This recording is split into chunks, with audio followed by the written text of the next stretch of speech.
නමෝ තස්ස භගවතෝ අරහතෝ සම්මා සම්බුද්දස්ස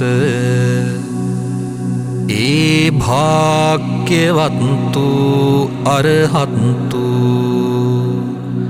ලෝතුරු තථාගත සම්මා සම්බුදුරජාණන් වහන්සේ හට මම නමස්කාර කරමි.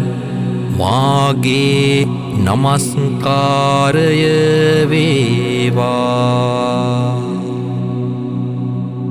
කල්යාණ මිත්‍ර සත්පුරුෂ ගති ඇති ශ්‍රද්ධා බුද්ධ සම්පන්න වූ වාසනාවන්ත සුපින්නතුනි, ව්‍යවහාරික රාජ්‍ය වර්ෂ 2026 වර්ෂයේ මාර්තු මස 2 වෙනි දිනයට යෙදෙන උතුම් මැදින් පුර පසළොස්වක පොහොය දිනය ශාසනික ඉතිහාසයේ ඉතා සුවිශේෂී සිදුවීම් 5ක් නිසා ලක්වාසී ලෝකවාසී සදැහැති බෞද්ධ ජනතාවගේ ගෞරවනීය වූ වන්දනාවට නිරායාසයෙන්ම ලක් වෙනවා.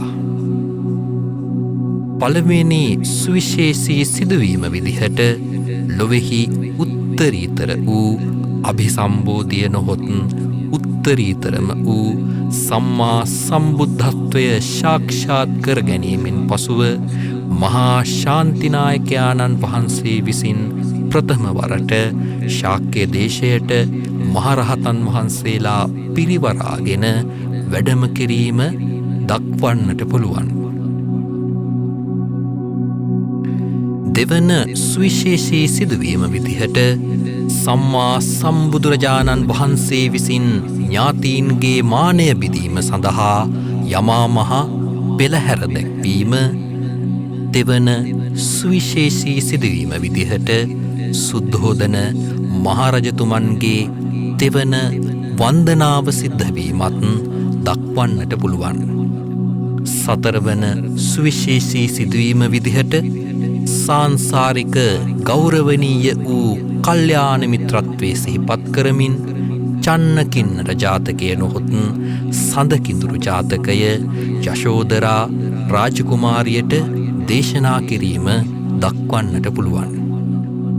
පස්වන සහ අවසාන සුවිශේෂී කාරණේ විදිහට නන්ද රාජකුමරුන්ගේ සහ රාහුල පුත්කුමරුන්ගේ උතුම් පැවිදි විනය කර්මයන් සිදුවීම සඳහන් කරන්නට පුළුවන්. උත්තරීතර වූ ත්‍රිවිධ රත්නයේ අනන්ත ගුණ බෙලෙන් සියලුම යහපත් සිතුම් පැතුම් ඉෂ්ඨ භාවයට සිද්ධ භාවයටම පත් වේවා.